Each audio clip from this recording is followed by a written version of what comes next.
guys, I am back with another video. Where's my phone? Okay, sorry, my notes are on my phone.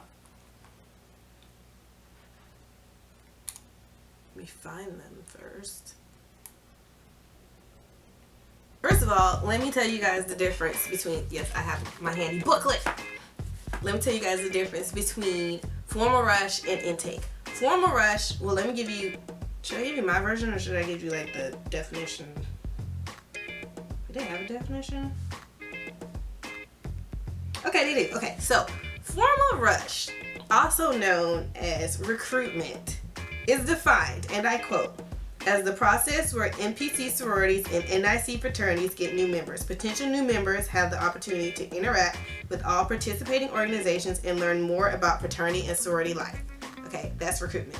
Intake is defined as a term for processes by which NPHC members, so Divine Nine, are selected to become pledges of an organization, much more secretive than recruitment or rush. That's my university's definition of it. I don't really like this definition, to be honest with you, because it makes it sound like it's so different from rush, which, I mean, I just don't like that definition. I define intake as a process that different organizations partake in, and I don't think it's any more secretive than what NPC or IFC do when they do their formal rush, which, to be honest with you, also multicultural organizations also participate in intake. So what I'm going to tell you guys now is pretty much a guide to how to survive intake and formal rush, because my sorority, personally, we do have formal rush. It's like the nickname is intake, but it's called formal rush as well. I don't know why they differentiate it like that at my university, but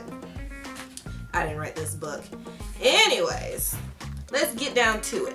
So I'm not going to go into detail about my sorority and all the stuff that we do for our intake process. If you want to do that, you can look that up online. This is going to be a general guide to how to survive the intake process wherever you decide to join it. And I think a lot of these can pertain to Rush as well, because I think that their recruitment process is like completely mind-boggling to me compared to how NPHC and multicultural organizations do their intake. I feel like ours is I definitely feel like our process is a lot more intimate than Rush with NPC and IFC, simply because, and I'm just going to be completely honest, and this is my school too, they like to do Rush with this big group of people. Like, there's a huge number of people participating in Rush, and then at the end of the day, the organizations pick you, so you get a bid.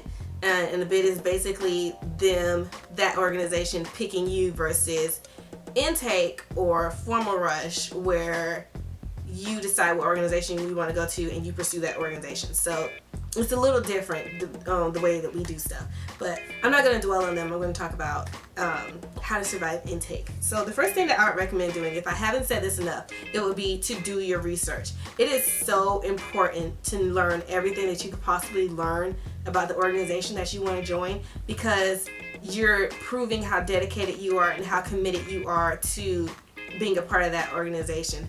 And I'm not saying go in there looking like a know-it-all, but just go in there knowing your stuff. Know about their programs, know about their charter date, knowing about their founders day, knowing about the founders themselves. Those type of things will help you in the long run, because you're going to have to learn that stuff later anyway, so you might as well learn it now. So I definitely recommend doing your research before partaking in any kind of intake.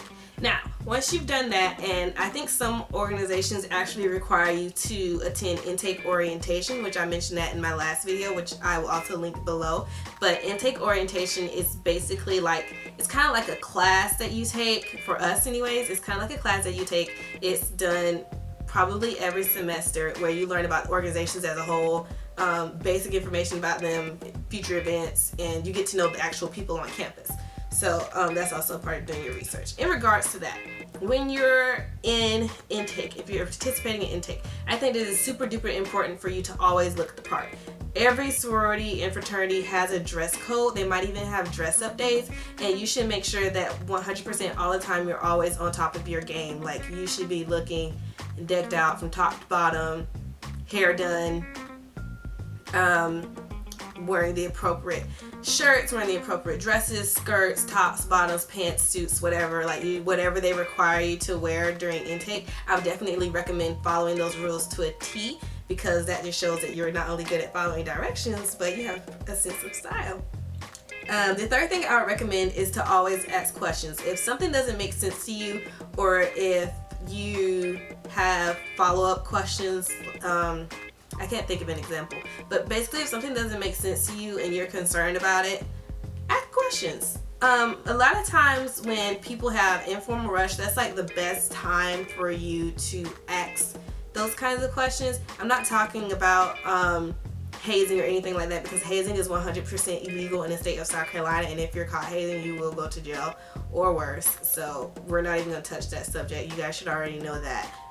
If you don't know that, make sure you research it to protect yourself and to protect other people too, because in the state of South Carolina, if you see hazing and you don't report it, you can also get in trouble. But I'm talking about asking questions in regards to the intake process itself, like how long it's going to be, what are you going to learn, what's the financial commitment to it, questions like that, or in-depth questions like how many hours are we going to have to dedicate to intake, because it can span for a long period of time, depending on the semester too, because fall semesters are generally shorter than spring semesters, so that could play a factor into it too. Just make sure you're always asking questions if something doesn't make sense to you, because they're going to answer your questions. They want to make sure that you're 100% informed, which is important, and it's also good for your knowledge to always be informed and to always know what's going on at all times, just so you can be abreast of every situation. Fourth thing I would absolutely recommend is to have fun.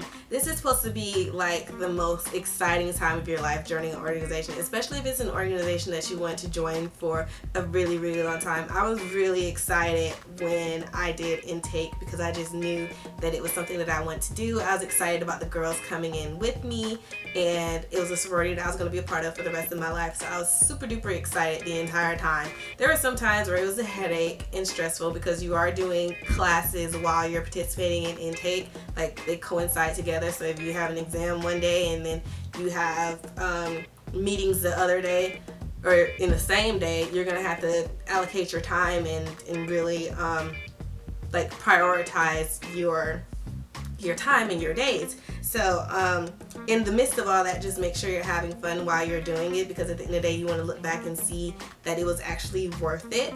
The fifth thing and final thing that I would recommend to survive intake orientation, and I think this is one of the most important things too, is to form a bond with the people around you. I think that it's great to come into an organization with people that you already know. Not necessarily, they don't always have to be people that you know, but it's always good to bring a friend along and to have someone with you going through that journey with you. Now, on the flip side of that, if you don't know anyone coming into your organization, form a bond with that person. That person's gonna be in your life hopefully forever, like until you guys die, you know? So I think it's really important to build friendships and to spend time with each other, even if you're not in intake.